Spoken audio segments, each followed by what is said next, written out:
Welcome to Muddy River News this week. I'm Bob Gough. My guest today is State Representative-elect for the 99th District in the House of Representatives, Kyle Moore. Welcome. Welcome. Yeah, thanks. It's good to be here. Congratulations. Is this anticlimactic? Or, I mean, because No. you didn't have an opponent, but you did win, so it feels good to win, right? It does feel good to win. Every election night that you're on the positive side of things is something that's very, feel blessed to do. But it just seems like it's such a long process, compared to municipal elections that I was used to. I filed papers, I think, Thanksgiving weekend of last year. Yeah. And so it's just a long time coming, but it feels good now to have that behind me and actually start planning on taking the office.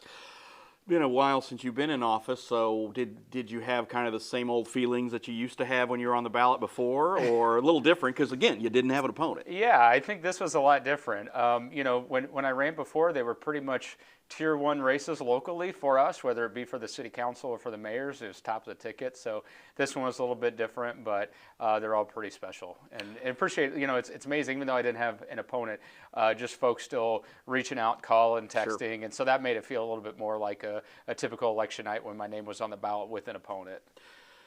You don't have a large incoming freshman GOP class in the House, from what I understand, talking about you and one other fella, but you will begin your orientation soon. Yeah, that's right. So Regan Deering, a lady, and I are incoming Republican freshmen, I guess, coming in. We just had our first call today, and then we'll have our kind of nonpartisan orientation, 3-day orientation in Springfield on the 17th.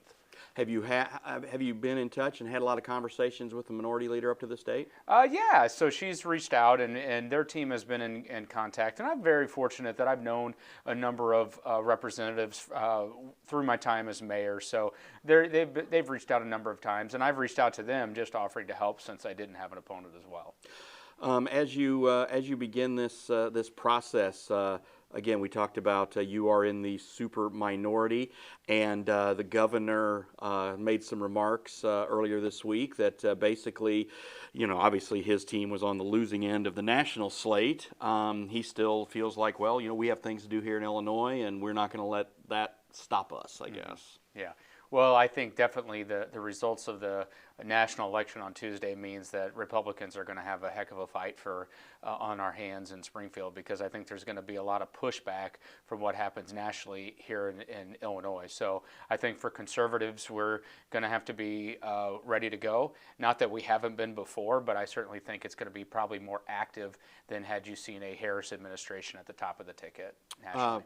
President Trump relatively speaking, did pretty well in Illinois statewide. Yeah, I mean, I think he only lost it by 8 points, and I think last time it was 17 points. So I think there's been, a lot of gains on that, and I think that comes with the messaging of pocketbooks. I think what you saw on the national ticket, even the state Democrats, is they focused on social issues, and while, that's a hot button issue for some folks, I think most people are concerned about, the cost of housing, the cost of childcare, why when they go to the grocery store, $100 doesn't go as far as it used to. And I think President-elect Trump and many Republicans did a good job of talking about what we're faced with every day and really focusing on that. You mentioned housing. I know that's been a big issue you've been working on in your term with Greta, with the city and council having the housing study and trying to figure that out. We've discussed before and about how you are going to wear both hats, but when you're over there doing your state rep thing, you're going to accept a bit of a pay reduction so you can continue to do both jobs. But from the state side, what can the state do to help locally in this situation when we're trying to find more housing and get more workers here? I think certainly we've seen that incentives at the local level have worked, and I think if you tried them at the state level, I think you'd see similar outcomes. And thinking about the trajectory of what's happened here nationally, I think you're going to see on a lot of issues that the states are really going to be empowered to be the navigator of their own journey. And I think when we think about where we have common ground with folks in the supermajority on the other side is that we all want better outcomes for people. And where I think Republicans can have a bigger voice is talking about private sector solutions for that, or even faith-based solutions for that. That's been kind of lost in the conversation over the last decade, but certainly I think that there's avenues that we can introduce at the state level, and maybe come up with some compromise. You mentioned that because the state's issues have seemed to be sort of a thing that has been a lot of the states locally, or not locally, but a lot of the states have sort of taken on new initiatives and new amendments, and one of the things has been the issue of choice, where even Missouri, decided basically dump their abortion ban. Of course, Illinois has always been that state where it's been a pro-choice state. So when you talk about states' rights, I mean, isn't this is kind of in that same thing where it's up to the state to figure out if we can get more people here.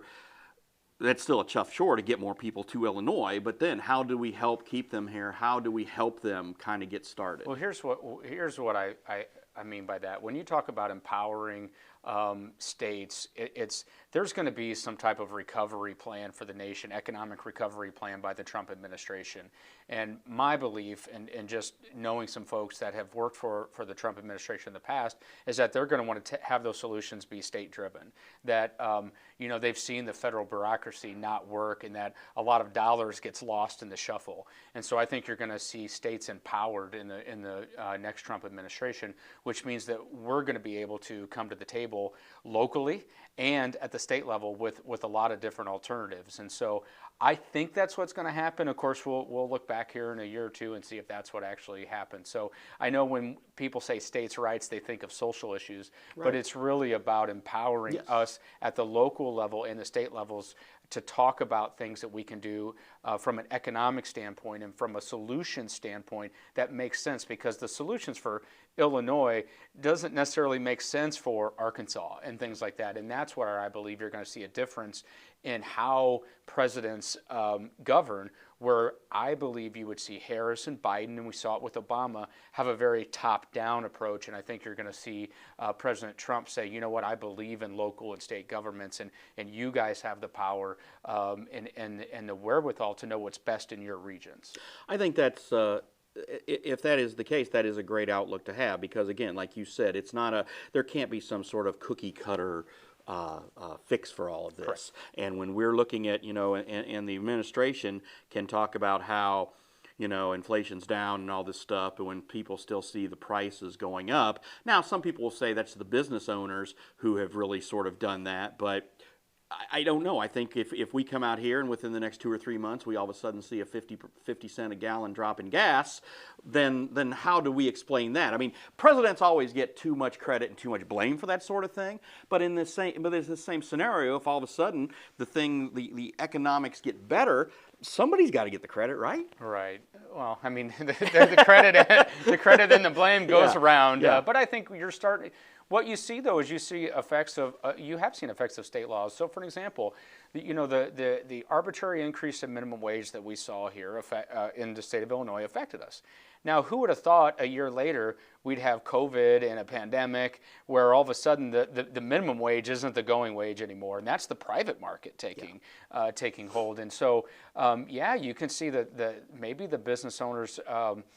People would say, well, it's the business owners raising prices. Well, they have to, because they have to stay competitive, especially when we have a talent shortage, which is something that we've talked about not only when I was mayor, but as head of the Great River Economic Development Foundation. So you have to be more competitive with your wages, with your wage packet benefits, and now too with fewer people going to work, you got to hire more people, which has a cost. And Illinois, I believe Missouri also just raised its minimum wage. So again, that's something to where used to be had that thing where a lot of people were going, okay, we'll go here to work, but we might go over here to live. But now, if the wages are going up over there, costs are going to go up over there. Right.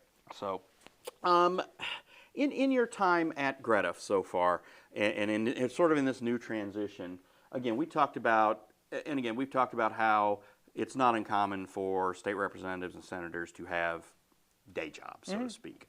So in this, do you really feel that this is a fit where you can take your hat off and take your hat on as you need it, that can do the best work for our region? Well, I think 100% the benefit for me doing both jobs is, one, just the doors that are going to be opened at the state level for somebody as a state representative, not only with state agencies, but also with, with the different private groups that are looking to invest in Illinois, but also to be an advocate. So, I've been able to talk to state officials about some of the problems that we've had that have hindered development here in Quincy and Adams County. First and foremost, we have some power capacity issues that have happened on the grid, not only here in Quincy, but also with my friends in Macomb and my friends in Galesburg. And so I've been able to say, you know what, I have your attention as a state representative-elect, but let me tell you about what I experience in my role in economic development and how those two intersect. And so I think they play hand in hand. And rarely do you have an instance where, both, you're working for the benefit of the community in both roles. Yeah, and I can certainly see that. You talk about both roles. One of your, ran into each other earlier this week because of the big Amazon announcement. Yep. And again, you talk about needing people. You talk about they're going to come in and bring X number of jobs. But again, that is when we see an influx of national retailers and national businesses coming in, that should be a really good sign that things are turning the corner, so to speak. Listen, I think for Quincy and Adams County, we have a lot to be proud of. And I've said this, that I was involved at the city level from my time as an alderman to mayor for 12 years. The last 3 years, when you talk about Trimark, you talk about United Alloy, the expansion of Knapheide, you have Target, you have all these things, and now Amazon. I think Quincy really has a lot to be proud of. I'd like to think that we set some of the groundwork for that, when I was with the city. But also, I think the fact of the matter is these companies can look anywhere, not only in the state of Illinois, but we talked about it here a few minutes ago. They can go right across the river, but they're choosing Quincy and Adams County, and I think they're doing that for a number of reasons. First, we heard from United Alloy that it was because of our workforce, that we have workers who will show up, and they will be very loyal to companies who treat them right. And they felt very confident that they could offer that to folks here. But also we have relatively low barrier to entry here, whether it be with our city and county government. We have contractors who are ready and willing to work for folks with very little paperwork involved. I mean, we're a pretty easy place to do business, and I think that's very attractive, especially when you compare us, if you want to compare us in the state of Illinois, with bigger communities that have more bureaucracy tied to it. We're a pretty good business climate here in West Central Illinois. Well, also, when you look at Amazon, that's a company that also has multiple locations already in Illinois. Yep. So they seem to have a good rapport and a good relationship with the state. So instead of just plunking across the river, they said, okay, we've got a chance to do this over here because we know the climate and we're able to do this. I mean, they're over on the, in St. Louis, they're over on the east side. Up around the Quad Cities, they're on the east side. Now, Burlington, I know that's obviously across the river, but still, I think that when you have have developed a relationship with a company like that sees you can do business, they can do business with them, I think that just makes it easier.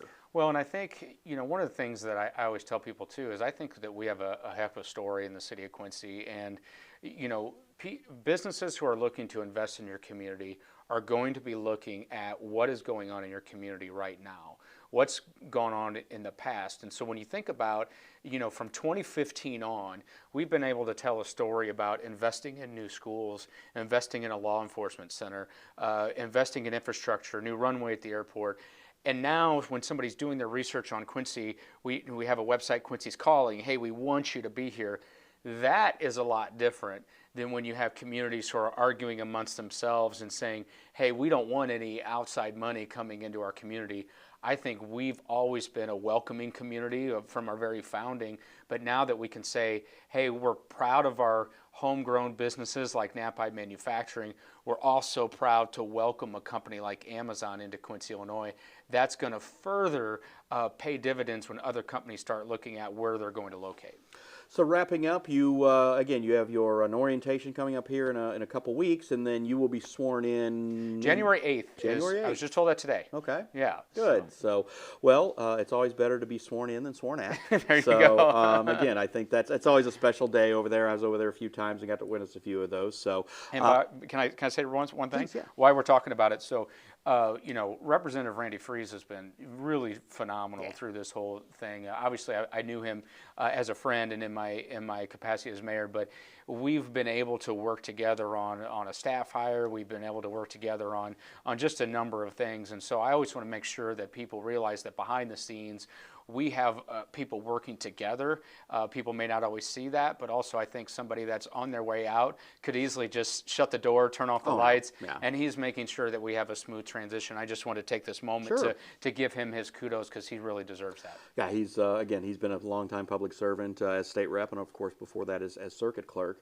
That new hire, I believe, is Alderwoman Kelly Mays. That's correct. Yep, Yeah. legislative assistant. Yep. Well, good. I guess then congratulations to her as well. And I guess if I can't get a hold of you, then she's my second call to try to find some stuff going on over there. So, well, good luck. I know we'll be in touch, and keep us in mind. It's not like you're going anywhere. So we'll see each other. And again, best of luck over in Springfield. You bet. Thank you. That's all the time we have for now. Have a great week.